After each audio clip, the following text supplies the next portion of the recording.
कहानियां तो आपने बहुत सुनी होंगी, मगर इस दुनिया में कुछ ऐसी कहानियां भी हैं जिन पर विश्वास कर पाना बहुत मुश्किल होता है। आज की हमारी कहानी एक ऐसे दिल दहला देने वाले केस की है जिसने हमें क्या, पूरी हॉरर कम्युनिटी और इंडिया को हिलाकर रख दिया। गौरव तिवारी इंडिया के एक बेहद फेमस और रिस्पेक्टेड पैरानॉर्मल इन्वेस्टिगेटर थे, जिन्होंने अपनी पूरी जिंदगी मौत के पीछे के राज को जानने में लगा दी। और अब उनकी खुद की मौत एक बहुत बड़ा राज बन के रह गई है। 7 जुलाई 2016 को 32 साल के गौरव रोज की तरह सुबह 8 बजे उठे और अपने डेली रूटीन में लग गए। उन्होंने पहले अपना नाश्ता किया और फिर रोज की तरह अपने ईमेल्स चेक किए। कुछ इंपॉर्टेंट ईमेल सेंड करने के बाद गौरव करीब 11 बजे के आसपास अपने बाथरूम में नहाने चले गए। घर के सभी लोग अपने अपने कामों में लगे थे जब उन्हें बाथरूम में से एक बहुत जोर की आवाज आई, मानो कुछ गिरा हो। गौरव की पत्नी और उनके पेरेंट्स ने वो आवाज सुनते ही गौरव को पुकारा, मगर गौरव का कोई रिस्पॉन्स नहीं आया। कुछ ही देर में तीनों बाथरूम के पास पहुंच गए और बाथरूम को नॉक करने लगे,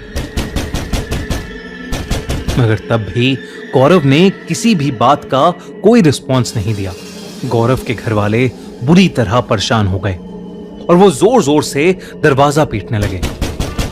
गौरव के पिता ने किसी तरह दरवाजा तोड़ा और उन्होंने देखा कि गौरव तो बाथरूम के फ्लोर पर बेहोश पड़ा है। घर वालों ने बिल्कुल भी देरी ना करते हुए गौरव को उठाया और सीधा हॉस्पिटल ले गए। वहां जाते ही डॉक्टर ने गौरव को डेड डिक्लेयर कर दिया। हैरत की बात तो ये थी कि गौरव की डेथ यूं तो ऑन द स्पॉट हो गई थी, मगर उन्हें इंटरनली कोई नुकसान नहीं हुआ था। यानी ना ही गौरव को कोई हार्ट अटैक आया था और ना ही उनके साथ कुछ ऐसा हुआ था जिसकी वजह से उनकी मौके पे ही इमीडिएटली मौत हो जाए। लेकिन गौरव की गर्दन पर एक लंबा सा काला निशान पाया गया था, जो कैसे आया, किसने दिया, यह आज तक कोई नहीं जान पाया है। मगर इतनी गहरी मिस्ट्री भरी मौत सच में किसी पैरानॉर्मल एक्टिविटी का रिजल्ट थी या सोचा समझा हुआ मर्डर? इस वीडियो में हम ये आगे डिस्कस करेंगे, लेकिन पहले जान लेते हैं कि आखिर गौरव तिवारी थे कौन।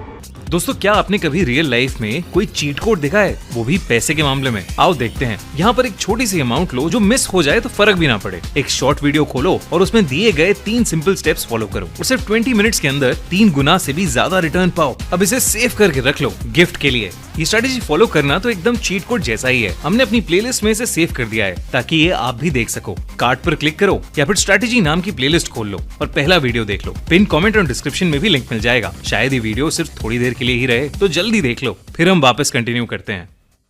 गौरव तिवारी इंडियन पैरानॉर्मल सोसाइटी के फाउंडर थे।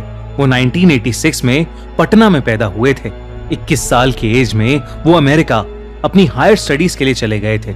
वैसे तो वो एविएशन इंडस्ट्री यानी एरोप्लेन की पढ़ाई करने अमेरिका गए थे, मगर वहां जाकर उनकी दिलचस्पी पैरानॉर्मल एक्टिविटीज और भूत प्रेत से जुड़ी चीजों में बढ़ने लगी। अमेरिका में उन्होंने कई पैरानॉर्मल इन्वेस्टिगेटर ग्रुप्स का काम बहुत नजदीकी से देखा और धीरे धीरे उन्होंने खुद एक पैरानॉर्मल इन्वेस्टिगेटर बनने का फैसला कर लिया। मगर आप सोच रहे होंगे कि आखिर ऐसा क्या हुआ उनके साथ अमेरिका में कि वो अपनी फील्ड की पढ़ाई छोड़कर भूत प्रेत की तरफ मुड़ गए। इन सब चीजों की शुरुआत हुई थी गौरव के रेंटेड अपार्टमेंट से। वो फ्लोरिडा में जिस अपार्टमेंट में रहा करते थे, वहां रात में उन्हें कुछ अजीब सी एक्टिविटीज महसूस होती थी, जैसे चीजों का अपने आप हिलना, रैंडमली ठंडी हवा का झोंका आना और किसी छोटी बच्ची की आवाजें सुनाई देना। जब उन्होंने आसपास के लोगों से जांच पड़ताल की तो उन्हें पता चला कि सबका यह मानना था कि उस अपार्टमेंट में एक छोटी बच्ची की आत्मा रहती है। गौरव को खुद भी एहसास होने लगा था और इसी की खोज करते करते गौरव पैरानॉर्मल एक्सपर्ट्स के टच में आ गए थे और वहीं से उनको इस फील्ड में इंटरेस्ट आने लगा।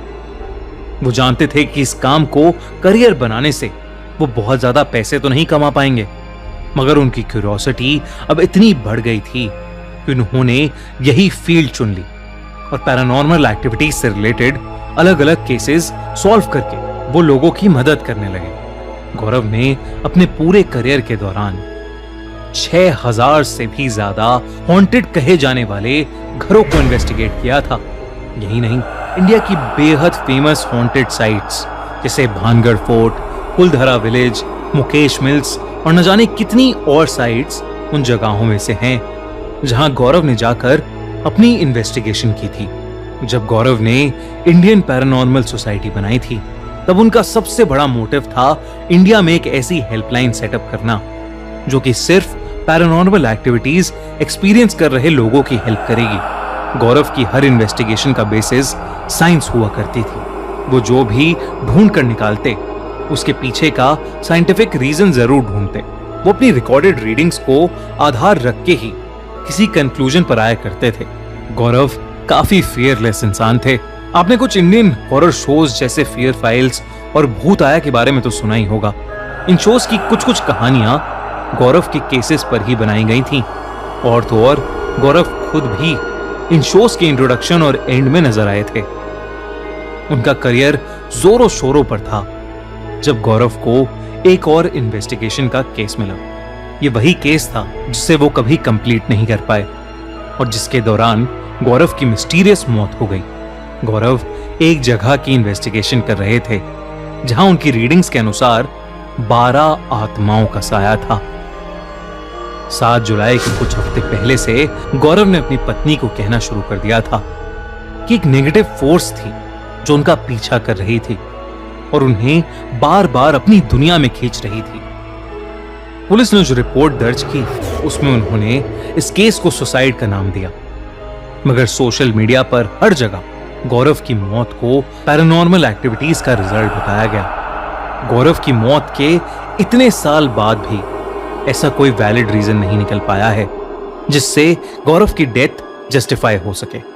क्या उनका प्लान मर्डर हुआ था या उन्होंने सुसाइड कर लिया था या फिर ये काम सच में किसी शैतानी शक्ति का था? इस पहेली को आज तक कोई नहीं सुलझा पाया है।